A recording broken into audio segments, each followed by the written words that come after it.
Assalamualaikum warahmatullahi wabarakatuh. Saya Nur Hamidah Agustiansi dari PPSI 2018A, Fakultas Pedagogi dan Psikologi, Universitas PGRI Wiranegara Pasuruan. Di sini saya akan menjelaskan mengenai kritik psikoanalisis. Saya akan menjelaskan 3 poin. Yang pertama, penjelasan mengenai kritik psikoanalisis.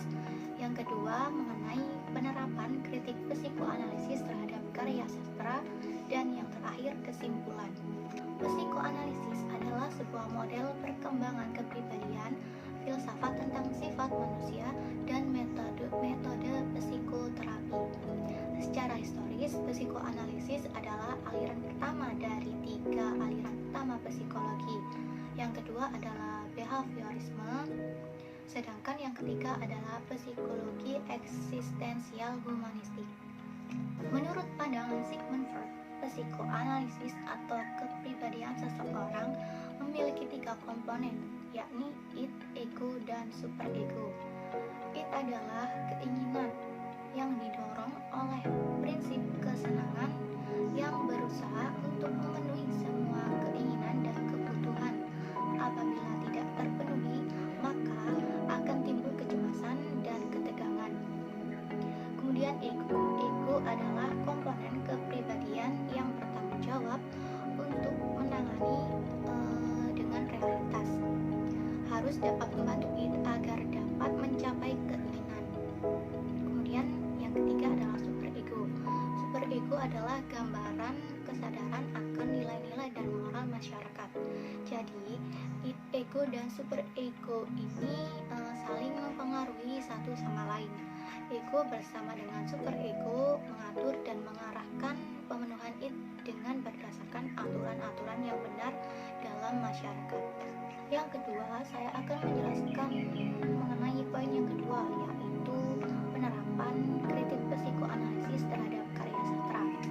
Di sini saya mengambil contoh dari jurnal Reveni Vinda Rahmadianti, S1 Pendidikan Bahasa dan Sastra Indonesia, Fakultas Bahasa dan Seni, Universitas Negeri Surabaya,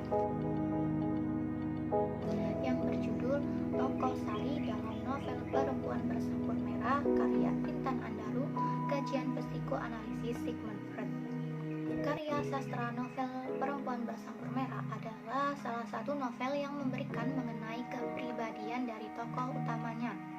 Novel tersebut menceritakan tentang suatu tragedi 1998 yang tidak pernah hilang dari ingatan Sari, tokoh utama pada novel tersebut. Tidak hanya kehilangan bapak yang tertuduh sebagai dukun santet, Sari juga kehilangan paman sekeluarga yang seketika pergi meninggalkan kampung lantaran mendapat stigma. Sari memiliki sebuah keinginan untuk mencari jawaban atas kematian bapaknya. Novel Perempuan Bersampur Merah karya Intan Andaru ini memiliki cerita yang menarik.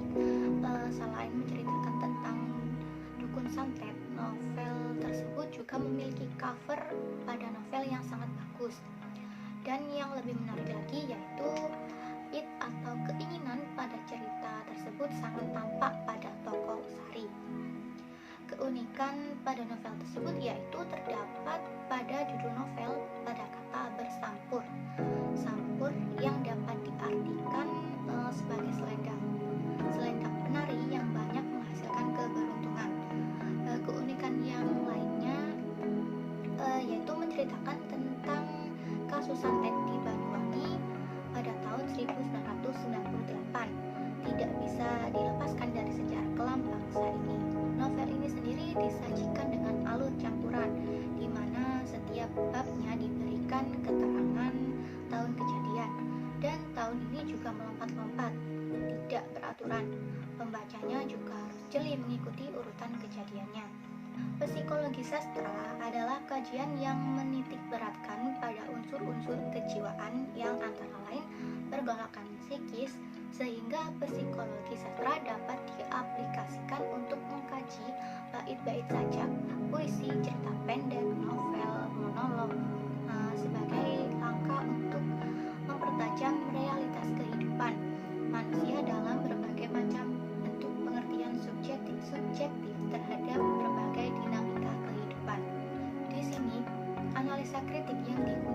dalam penelitian ini menggunakan struktur kepribadian, antara lain yang pertama id. Id adalah aspek biologis berupa keinginan dan kebutuhan. Kemudian ego. Ego adalah aspek psikologis berupa realitas atau penyaluran. Kemudian superego. Superego adalah aspek sosiologis berupa norma, nilai sosial, dan penyeimbang.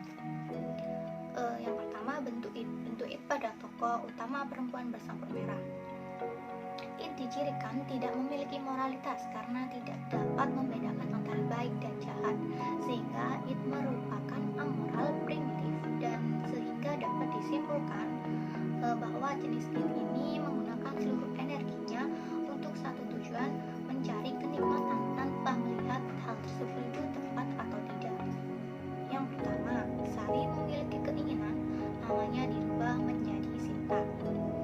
Hal ini menimbulkan rasa penyesalan dalam dirinya Sari mengapa ia tidak bernama Sinta, sehingga sangat cocok apabila dipasangkan dengan Rama seperti tokoh perwayangan. Hal ini menunjukkan bahwa keinginan Sari merupakan keinginan yang hanya mencari kesenangan pribadinya tanpa menyadari bahwa nama yang diberikan oleh orang tuanya sudah tentu baik bagi dirinya. Ini tercermin pada dialog pribadinya yang salah satunya sebagai berikut. Seringkali aku menyesal mengapa ibu tak menamaiku Sinta saja. Andai namaku Sinta, tentu aku akan sangat girang lantaran dapat berpasangan dengannya, meskipun hanya nama belaka. Kemudian, bentuk ego pada tokoh utama perempuan bercampur merah. Ego berada di antara alam sadar dan alam bawah sadar. Ego berusaha memenuhi kesenangan seseorang atau individu yang dibatasi oleh kenyataan atau realita. Ego merupakan pengendali antara kesenangan dan realita. Jadi, ego dan superego ini memang sangat berhubungan satu sama lain. Contoh yang pertama adalah Sari memberanikan diri untuk menegur Rama. Setelah lama memendam dan memikirkan masalah antara dirinya dengan Rama, Sari dan Rama terlibat kesalahpahaman yang membuat hubungan mereka menjadi renggang. Hal ini membuat Sari memikirkannya berhari-hari, merasa tidak semangat. Rasa ingin tahu Sari begitu besar, namun Sari memilih diam. Namun setelah sekian lama menahan, pada akhirnya Sari memberanikan diri untuk menegur Rama. Ego ini terlihat pada kutipan berikut ini. Karena ketidaktenanganku, suatu hari aku memberanikan diri untuk menanyakan masalah ini. Tunggu dulu Ram. Gini Ram, kamu kan jarang main sama kami lagi. Kamu marah karena masalah lembaran kertas itu ya. Kemudian bentuk superego pada tokoh utama perempuan bersampul merah. Superego merupakan titik penentu antara nilai yang benar dan salah, sesuai dengan norma-norma atau aturan-peraturan yang berlaku di lingkungannya atau di luar individu, di mana superego dapat disimpulkan sebagai moral seseorang. Sari mengarang mimpi demi mendapatkan upah dari Pakman dan Bude Saribit yang gemar bermain togel. Pengalaman Sari yang diberikan upah 30.000 karena menceritakan mimpinya sehingga Pakman menang togel, membuatnya mengarang-arang mimpi lagi di esok hari demi mendapatkan upah. Seperti pada kutipan berikut ini. Kukira ini adalah ide baik sebab aku sedang butuh uang. Meski aku tidak bermimpi, aku terpaksa berbohong. Aku masih berpeluang dapat upah. Daripada aku tidak bercerita, sudah pasti aku tak mendapatkan apapun. Dalam hal ini terlihat sekali bahwa superego menyerupai id, di mana superego tidak memusingkan apa yang ia lakukan, meskipun Sari tahu bahwa mengarang mimpi itu tidak baik. Namun karena ia membutuhkan uang, maka ia mengarang cerita. Kemudian saya akan menjelaskan poin yang ketiga, yaitu kesimpulan. Kesimpulan dari pembahasan ini adalah mengenai psikologi kepribadian menurut Sigmund Freud pada tokoh utama novel Perempuan Bersampur Merah, di mana psikologi kepribadian ini dikelompokkan menjadi tiga, yakni yang pertama id. Id adalah sifat yang dimiliki manusia sejak lahir, di mana pada tokoh utama novel Perempuan Bersampur Merah ini menggambarkan bahwa Sari sebagai tokoh utama yang memiliki id yang kuat. Pengalaman hidupnya yang begitu banyak mengalami masalah, serta kenangan yang menyakitkan tentang bapaknya, membuat id dalam tokoh utama ini digambarkan sangat kuat. Kemudian yang kedua, ego. Ego terbentuk dengan diferensiasi dari id karena kontaknya dengan dunia luar. Ego timbul karena adanya kebutuhan organisme memerlukan dunia realita atau kenyataan, sehingga dalam karya ini banyak ditemui bentuk-bentuk ego dari tokoh utama.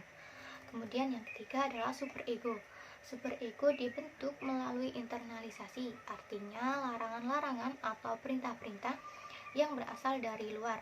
Dengan kata lain, superego adalah buah hasil proses internalisasi sejauh larangan-larangan dan perintah-perintah yang tadinya merupakan sesuatu yang asing bagi si subjek.